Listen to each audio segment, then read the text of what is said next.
Olá, pessoal, tudo bem? Meu nome é Thiago Prux, eu sou um dos sócios aqui da Capitalismo, que é uma empresa de análise e recomendações de investimentos, e como é tradicional às sextas, vamos falar aí das barganhas da Bolsa. Já deixo claro o convite para quem não é inscrito se inscrever no canal, e para quem gostar do vídeo, dá um like e compartilhar, e não esqueçam de comentar as ações que eu vou falar hoje, lembrando que eu trago informações do nosso setor de análise, e também aquelas que vocês queiram que nós comentemos na semana que vem. Eu gosto só de lembrar, né, pessoal, que essa questão cilada aqui não é para levar como um termo pejorativo, né? Ou o fato da gente não recomendar alguma ação não quer dizer que a empresa é ruim, não quer dizer que ela não possa subir a ação dela, né? E eu gosto disso de comentar, eu gosto de comentar sobre isso porque às vezes o pessoal diz assim: "Ah, mas a ação tá barata e vocês não recomendam, ou vocês falaram que era boa e caiu", né? São coisas aí que a gente não tem o controle, né? O foco aqui é mais falar sobre as empresas e, claro, trazer os nossos comentários a forma que o pessoal da análise, né, avalia as empresas, tá? Eu vou deixar claro para vocês aqui o cupom Virada 2023, que dá até 30% de desconto na nossa assinatura completa. As informações estão aqui na descrição do vídeo. Lembrando que quem é cliente pode aproveitar também, por exemplo, fazendo uma renovação aí antecipada.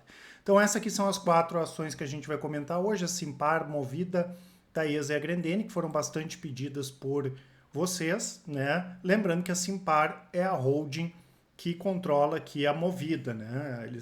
Eles compraram a Movida ainda quando era JSL, né? Inclusive eles compraram de empresários que eram lá da Tegma.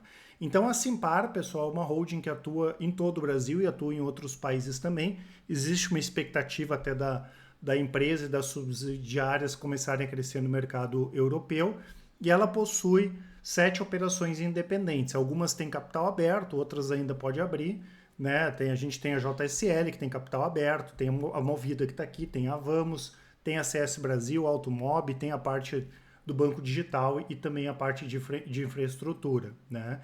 E hoje a gente estima que a Simpar ela tem o que a gente chama de desconto de holding, né? Ela é mais barata do que o valor dos negócios dela, né? Esse desconto estaria numa casa aí de hoje de 30% a 35%.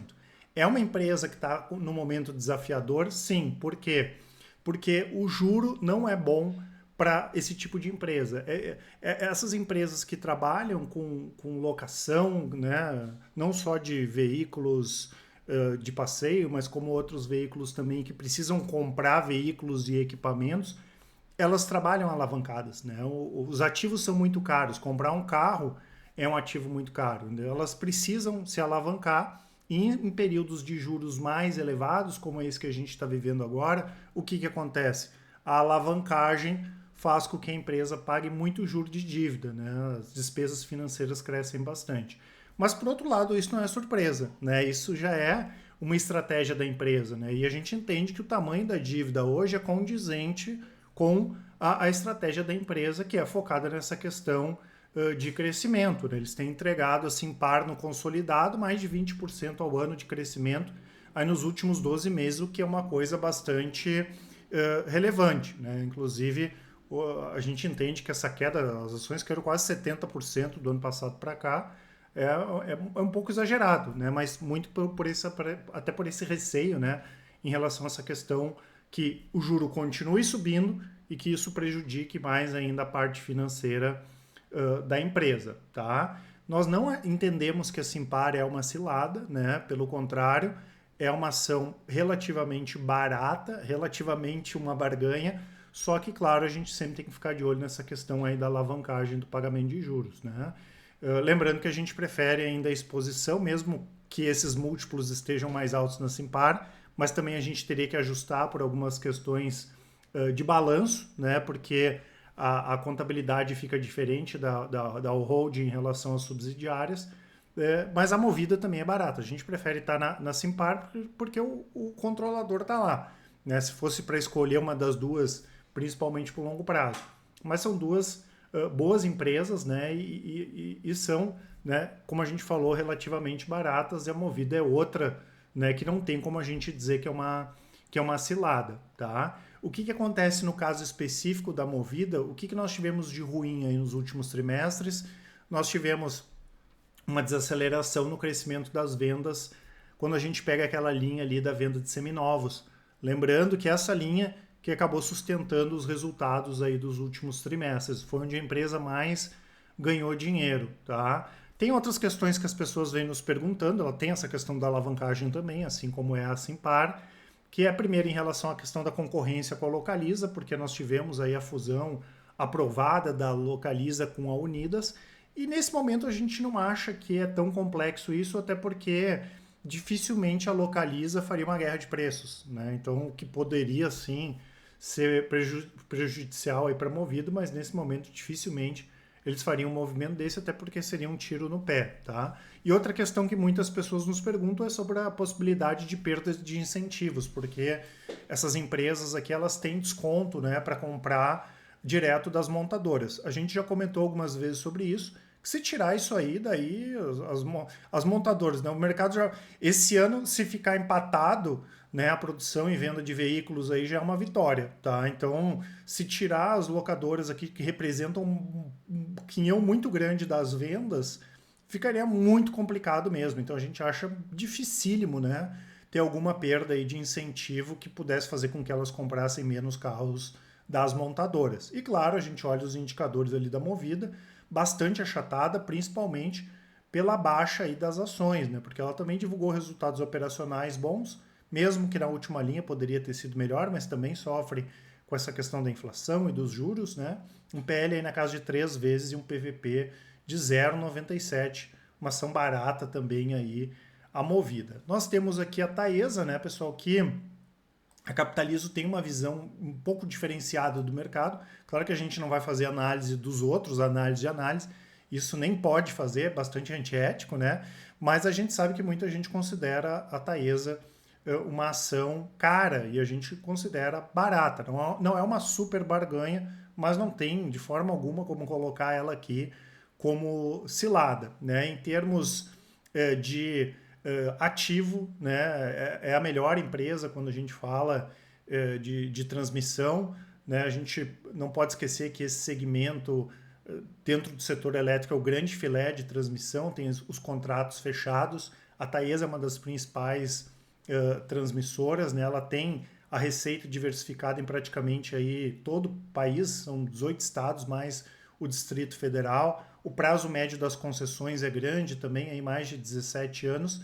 E na nossa avaliação, ela tem a melhor base de ativos dessas empresas aí de transmissão, é uma boa pagadora de dividendos, tem essa questão da excelência, quando a gente fala excelência operacional, a parte de uma sólida operação de caixa também, e uma boa pagadora de dividendos, o que é importante, né? E lembrando, né, pessoal, que ela trabalha com a chamada RAP, né, que é a receita da empresa, né, a receita anual permitida.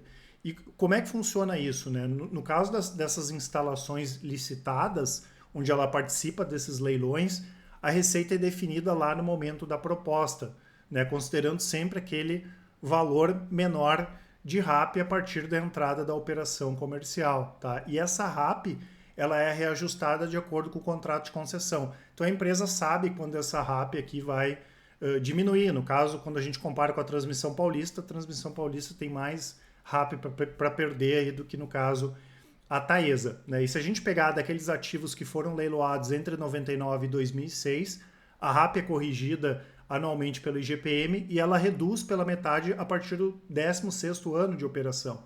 Já aqueles ativos leiloados a partir de 2006, a RAP é corrigida, né, anualmente pelo IPCA e ainda tem revisões tarifárias no 5º ano, no 10º e no 15º ano, se não me falha a memória, né? E normalmente, para os dois casos aqui, são contratos aí de 30 anos de concessão, né? E o que acontece, pessoal? Como nós tivemos... Então, como a Taesa ela tem, né, os contratos atrelados à inflação, o ano passado o IGPM bombou, o IPCA bombou, e mesmo que o juros já começasse o seu movimento de alta, a inflação subiu bem mais rápido, subiu bem mais do que os juros. Isso foi benéfico para os resultados da empresa.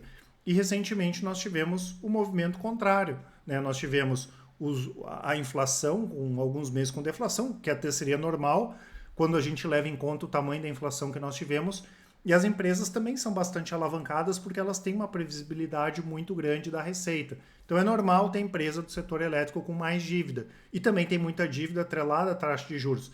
Né? A mesma coisa lá que aconteceu com a Simpar e com a Movida também prejudica um pouquinho a Taesa no curto prazo, mas isso é o que a gente fala, né, pessoal? Ao invés de pagar um dividendo extraordinário, vai pagar um dividendo um pouco menor. Até porque não tinha como, né, a inflação ficar naqueles patamares ali, especialmente de 2021 para 2022. E claro, a gente tem que ver, principalmente ali a partir de 2031, 32, vencendo as concessões, o que eles vão conseguir comprar, com que RAP, com que taxa, mas isso é um assunto mais para frente. Né? E além disso, tem a possibilidade, sim, a gente já comentou que é real, com a reeleição do Zema, né, da CEMIG vender a Taesa. Daí é outra história, a gente tem que ver o formato que seria feito esse negócio, né, porque poderia a ISA, né, que é a principal acionista junto com a CEMIG, que é a mesma da Transmissão Paulista, poderia ficar com essa posição, poderia não ficar, tem que ver em relação à questão de tag along,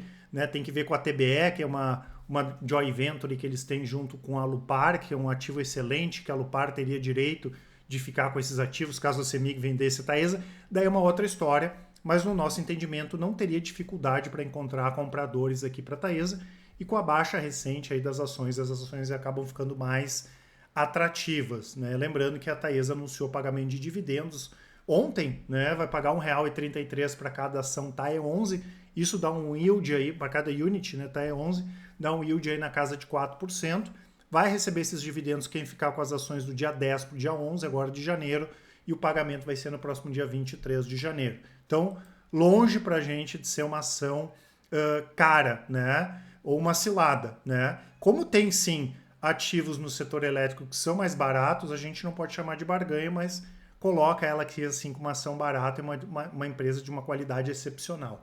E temos a Grendene, né, pessoal, que é uma das maiores produtoras de calçado, não só do Brasil, mas do mundo.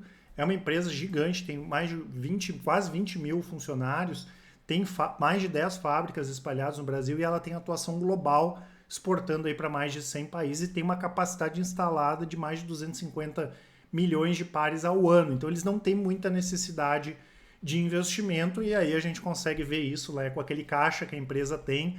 Né? Eles têm incentivos também, especialmente no Nordeste. Aí tem aquele caixa, aquela dívida líquida negativa de R$ 1 bilhão, né? Que como eles não podiam pagar em forma de dividendos e também não tinham intenção de investir, aquele dinheiro ficou lá, fica rendendo o CDI, tem outros investimentos também. E como a taxa de juros tinha caído, né, o ganho financeiro da Grendene também tinha caído, apesar do negócio dela principal ser calçado. Né? E a Grendene tem alguns diferenciais, é uma empresa verticalizada, ela trabalha com a produção, o que não é tão comum assim, e é difícil, né, uma empresa durar 30, 40, 50 anos, como é o caso da Grendene, trabalhando de forma verticalizada. Isso dá tanto da parte de matrizaria quanto da parte de PVC, e ela tem tecnologia própria aí para produção. Tá? Então, é uma empresa que consegue transferir isso por uma qualidade maior para o produto dela, e tem marcas que são bastante reconhecidas. Aí o pessoal conhece Ryder, Grenda,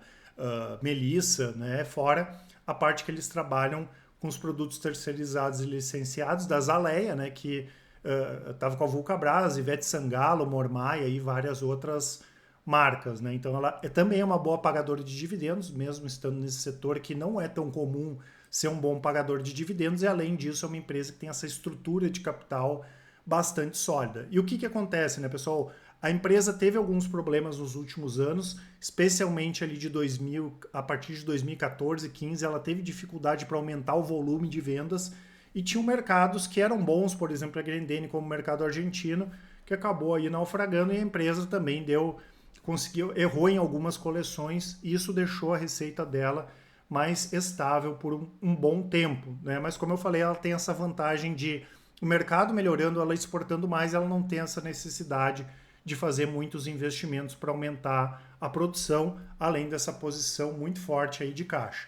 Na última semana, ela conseguiu uma vitória judicial que confirmada, que não tem mais como reverter, onde ela exclui, né, ou ela não inclui, né, a não inclusão dos benefícios fiscais concedidos lá no Ceará, que são os maiores na base de cálculo do imposto de renda e na contribuição social. Então, não cabe mais recursos aqui nessa decisão. Isso pode potencializar, sim, a questão da distribuição de dividendos, né? Já que hoje eles possuem mais de 1,7 bi de crédito fiscal na conta de reserva de lucros e boa parte desses recursos aqui podem ser distribuídos. Claro que eles não vão distribuir tudo isso, mas liberaria pelo menos mais de R$ 1 bilhão aí para eles distribuírem em forma de dividendos, né? Então é possível sim que em 2023 aí a Grendene pague dividendos mais gordos, tá certo? Na nossa avaliação, né, não tem nenhuma super barganha aqui, claro que a Simpar e a Movida chamam bastante atenção, só que a gente tem que cuidar um pouquinho com essa questão do endividamento, principalmente se o juro continuar subindo, mas são 4 empresas boas e 4 ações que a gente considera baratas e longe aí de serem ciladas, tá certo, pessoal? Eu lembro que eu vou deixar aqui na descrição do vídeo também as nossas assinaturas, né, para vocês conhecerem. Hoje a Capitalizo é a mais completa do mercado, né, assinaturas de renda fixa, médio prazo, curto prazo, longo prazo, e a parte dos resultados. Vocês podem conferir todos os dias, a gente atualiza, a Capitalizo é a única que faz isso, né, faça chuva, faça sol, 100% de transparência. Vocês querem saber lá sobre a carteira de dividendos, é só clicar lá, vai ter um vídeo explicativo, os resultados, o yield, quanto que foi o yield on cost, né? Então a gente sempre passa muitas informações aí para os nossos clientes, né? As informações todas aqui na descrição do vídeo. Dúvidas, o nosso e-mail contato@capitalizo.com.br ou então nos chamem no WhatsApp, mandem um áudio, uma mensagem, que com certeza o pessoal do atendimento vai auxiliar a todos. Um grande abraço e ótimos investimentos. Até mais!